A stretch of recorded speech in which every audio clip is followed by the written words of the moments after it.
Bonjour les amis, aujourd'hui une nouvelle vidéo, j'espère que vous allez bien, entre parenthèses, une nouvelle vidéo pour parler du CES 2021, et oui, encore avec les conférences ce coup-ci de Nvidia et de AMD.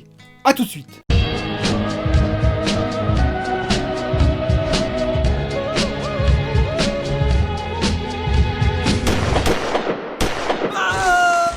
Alors avant de parler de ces conférences, je vais faire deux petits points très rapides.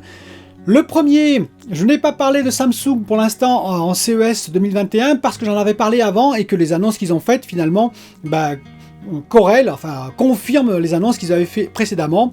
C'est-à-dire que le micro LED, j'en avais parlé dans une précédente vidéo, et tout ce qui est mini LED, j'en avais également parlé dans une précédente vidéo. Je referai une vidéo bien entendu sur Samsung car c'est très intéressant, mais quand on aura un peu plus, on va dire, d'informations, peut-être les prix, peut-être les premiers tests, vous inquiétez pas, Samsung reviendra au devant du tapis comme on dit. La deuxième information qui est assez intéressante aussi, LG Smart TV. Alors on a vu que pour la gamme 2021, il y allait avoir intégré Google en particulier, donc c'est-à-dire Stadia et potentiellement GeForce Now. Eh bien écoutez, apparemment ce serait pour tous les Smart TV, et or je vous rappelle que LG est en Smart TV depuis 2015. Donc ça veut dire par exemple que mon C10 bénéficiera apparemment de cette update firmware qui devrait arriver au courant de l'année, peut-être au deuxième semestre. Et donc potentiellement je pourrais avoir directement Stadia, voire GeForce Now, faudra voir, sur mon C10. À voir et à vérifier, mais apparemment ce serait ça l'information et ce serait assez intéressant pour tous les possesseurs d'un téléviseur LG. Alors maintenant on va passer à Nvidia avec Jensen Huang, le président de Nvidia qui ne s'est pas présenté et qui a envoyé, on va dire, le senior vice-président gaming, c'est Jeff Fisher, si je ne me trompe pas, qui a présenté, on va dire, la conférence au CES 2021. Bon, j'ai trouvé ça un peu dommage que ce soit pas lui-même qui se soit présenté, on va dire, à cette conférence. Alors qu'est-ce qui a été dit pour Nvidia? Alors il y a eu plusieurs choses. On va dire, pas des annonces immenses, sauf en termes de mobile, on en parlera à la fin.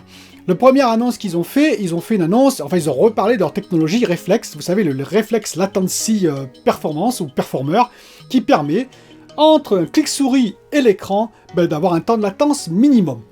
Ça sert essentiellement pour les gamers qui font du multijoueur, Fortnite ou j'en passe, Call of Duty ou Apex ou tout ce que vous voulez.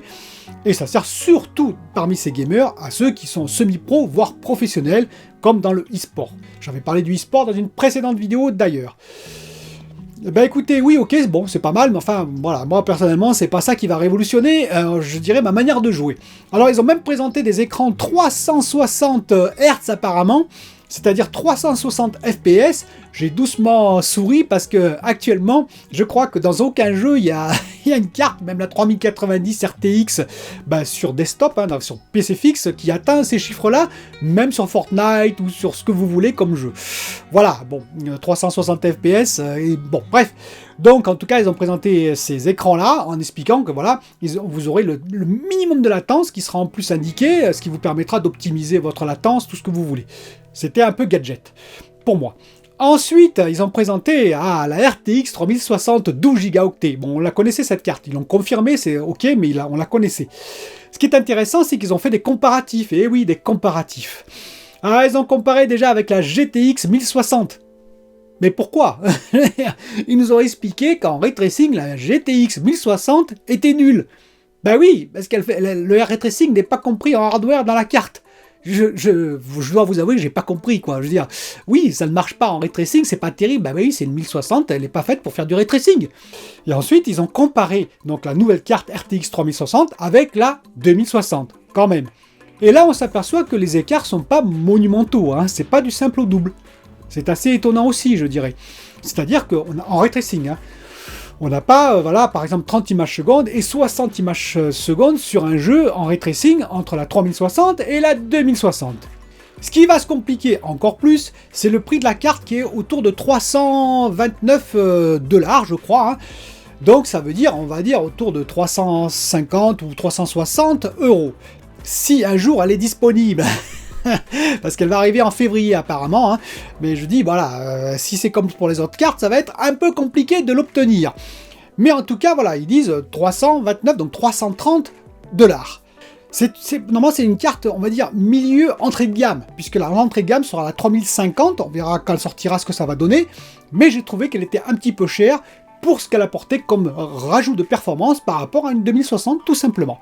Et à la rigueur, il vaut peut-être mieux prendre une RTX 2070, j'exagère à peine en disant ça, plutôt que cette 3060. Il faut voir le prix de la 2070, bien entendu, c'est pas sûr qu'elle soit, qu'elle soit pas à beaucoup plus, mais ceci dit, voilà, c'était l'anecdote que je voulais quand même préciser. Ensuite, ils ont présenté le Resizable Bar, excusez-moi mon anglais, hein, vis-à-vis du SAM d'AMD, c'est-à-dire le Smart Access Memory, vous savez, c'est cette possibilité pour le CPU d'accéder à toute la VRAM du GPU. Et donc, ils ont fait la même chose sous Nvidia, bien entendu, c'était évident. Donc, on verra quand ça va être implémenté, parce que ça va être implémenté, on va dire, courant 2021, sur toutes les cartes RTX, et vous pourrez bien sûr avoir votre propre carte RTX qui va, bien entendu, intégrer cette fonctionnalité quand elle sera mise à disposition. À voir si c'est vraiment utile. Alors, ça apporte, théoriquement, ça peut apporter jusqu'à 10% si on se réfère à AMD, hein, ce qu'a présenté AMD à l'époque, 10% de gains supplémentaires sur certains jeux, mais on verra. On va arriver pour moi à ce qui est le plus intéressant dans cette conférence, c'est-à-dire toute la partie mobilité en termes de GPU. Avec la RTX 3060, ils ont commencé avec ça, donc une RTX 3060 mobile, c'est important de le dire parce que comme bien sûr elle a un TDP bien plus faible pour une question d'autonomie sur PC portable que les RTX 3060 desktop, c'est-à-dire PC fixe, bien entendu vous n'avez pas du tout le même gain en termes de puissance. Et donc, on apprend par exemple que cette RTX 3060 mobile serait 1,3 fois plus puissante qu'une PS5. Bon écoutez, moi je veux d'abord savoir sur quoi il se base. Où sont les chiffres? Où sont, on va dire, les graphiques? Sur quel jeu? Dans quelles conditions? Est-ce que c'est le même jeu? Je cherche pas une fois de plus à défendre la PS5 ou la Xbox Series X, hein, parce qu'ils auraient pu prendre la Xbox Series X, entre parenthèses. Je cherche à comprendre d'où vous sortez des chiffres comme ça, voilà. Parce que moi aussi, je peux dire ça, s'ils ont un cas où c'est arrivé, voilà, hop, ils sortent ce chiffre-là. Donc je dis, attendons, je dirais, les résultats véritables sur ces PC mobiles équipés de RTX 3060 mobile.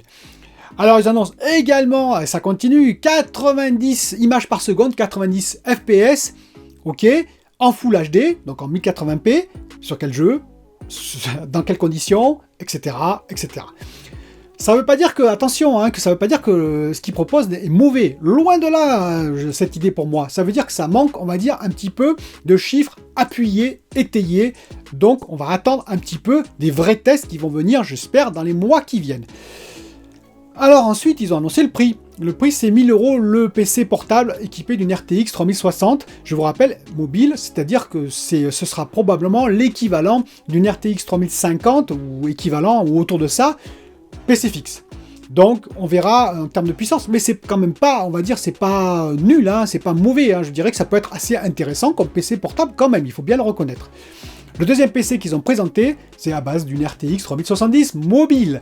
Donc là, on passe à 90 images secondes, toujours pareil, hein, en Quad HD, 1440p, on ne sait toujours pas sur quel jeu, dans quelles conditions, bien entendu. Hein. Ils disent que c'est 1,5 fois plus puissant qu'une RTX 2070, à voir, à vérifier. On serait plutôt apparemment autour d'une RTX 3060, peut-être Ti, enfin à voir. Donc c'est là, toujours pareil, les comparatifs, à voir ce que vont donner ces PC mobiles. Et il serait à 1300 $, donc voilà, c'est le prix, bon on peut dire, c'est un prix cher, mais c'est un prix peut-être correct vis-à-vis de la puissance qu'il va offrir. Hein. Je vous rappelle que c'est quand même des PC gamers. Et le dernier PC, lui, est assez cher, mais ceci dit, toujours pareil, en termes de PC gamer, selon les résultats qu'il va donner, ça peut être très intéressant. Hein. C'est 2000 €. Il faut savoir qu'un PC gamer, de toute façon, ça coûte assez cher. Hein. Et là, c'est une RTX 3080 mobile. Donc c'est quand même assez intéressant par rapport à un PC qui à l'époque était équipé par exemple d'une RTX 2080 mobile qui coûtait assez cher, pour pas dire très cher. Et bien là, on aurait 100 images par seconde, excusez-moi, 100 FPS, toujours en Quad HD. Bah, toujours pareil, il faudra faire des tests, il faudra voir voilà, si c'est vrai, dans quelles conditions, etc. Et en face, qu'est-ce qu'ils ont proposé à AMD, allez-vous me dire? Eh ben, Lisa Su est venue, donc elle a parlé. Alors, le début de la conférence était un peu long, hein. Ça discutait avec les partenaires, donc évidemment, il faut mettre un peu les partenaires en avant, hein, parce que le but du jeu, c'est de montrer qu'on a beaucoup de partenaires et qu'on est en train de gagner des parts de marché, et surtout AMD. AMD gagne des parts de marché, on le sait. Et donc, voilà, actuellement, AMD gagne vraiment des parts de marché sur le PC fixe en particulier, mais sur le mobile, ils veulent en gagner aussi, et c'est pour ça qu'ils sont venus. Et donc là en particulier, ils ont parlé de CPU, et oui de CPU avec la gamme Ryzen mobile, hein, donc la Ryzen 5000 mobile, qui concurrence bien sûr Intel, entre parenthèses, hein, voilà, et donc qui est équipé de l'architecture Zen 3, sauf 2 modèles entrée de gamme. Je ne comprends pas pourquoi ils ont laissé Zen 2 sur 2 modèles, ça brouille un peu le message comme on dit, mais sinon pour le reste c'est du Zen 3. Et ils ont présenté essentiellement le Ryzen 7 5800U, le Ryzen 9 5900HX et le Ryzen 9 5980HX. Après, l'ISASU a donc présenté spécifiquement, un peu plus en détail, le Ryzen 7 5800U, comparatif avec en particulier le Intel Core i7, donc 118 G7, la puce CPU mobile de Intel, l'une des puces CPU mobile de Intel. Et elle a montré clairement qu'il y avait des, voilà, qu'ils étaient meilleurs en single core, en multicore, bref, dans le gaming et hors gaming, leur puce, leur nouvelle puce est plus efficace que la puce de Intel. On pouvait s'y attendre, hein. Donc d'ailleurs, AMD aime bien faire des comparatifs et ils sont très très agressifs, hein, parce qu'ils font beaucoup de comparatifs avec Nvidia. Rappelez-vous, les conférences sur les GPU, et maintenant ils font beaucoup de comparatifs aussi avec Intel. C'est de bonne guerre, hein, comme on dit. Donc le Ryzen 7 5800U, c'est un 8 coeurs à 4,4 GHz, mode turbo. On peut dire quoi dessus? Eh bien on peut dire que surtout, apparemment... Alors, est-ce que le PC qu'ils ont testé comme ça était équipé d'une carte graphique un peu gamer, une carte graphique mobile AMD, bien entendu? C'est pas sûr, parce qu'ils annoncent quand même entre 17h30 et 21h d'autonomie. Et ça, c'est exceptionnel. Comment ils ont réussi ça? Tout simplement, ils ont réussi ça avec le 7 nanomètres, toujours pareil, hein, avec le 7 nanomètres de TSMC. Voilà. Et donc, ils ont réussi, avec leur architecture en plus Zen 3, ils ont réussi à diminuer la consommation. De l'autre côté, c'est le RDNA2, rappelez-vous, pour les GPU. Apparemment, ils tirent la consommation vers le bas. Et donc, c'est assez efficace, puisque ça concurrence même, on va dire, l'Apple M1, vous savez, la puce Apple M1, dont je parlerai bientôt, qui, elle aussi, tient les 20 heures, on va dire, en autonomie. Ce qui est également met un coup à Intel, parce que Intel, pour l'instant, question autonomie, c'est pas sûr qu'ils arrivent au même résultat pour l'instant, surtout avec leur 10 nanomètres, même si c'est un 10 nanomètres super fin, optimisé. Je crains malheureusement que là, de ce côté-là, ils soient un peu en retard. Pour finir, elle a fait un comparatif en termes toujours avec le Ryzen 7 5800U et un chipset GPU mobile, on ne sait pas lequel, graphique, AMD, hein, dans un PC portable, où ils sont allés sous Horizon Zero Dawn et où ils ont montré que en Full HD, ils étaient à 100 fps. Oui, bon, ok. L'intérêt, c'est que là, au moins, on a le jeu, le nom du jeu, une spécification claire. Après, voir les conditions, voir le GPU qu'il y avait à l'intérieur, pour faire des vrais comparatifs avec, on va dire, tout ce qui est performance de Nvidia, pour voir si c'était plutôt un GPU type équivalent à la RTX 3060 mobile, ou 3070 mobile, ou 3080 mobile. Voilà, donc pour l'instant, évidemment, comme je vous ai dit, c'est des chiffres, c'est des annonces. Il y a beaucoup d'annonces dans le CES, bien entendu. Beaucoup de pubs aussi, parce qu'on vend sa marque, hein, on vend son image de marque partout dans le monde. Les tests, les produits et les tests vont arriver très très bientôt.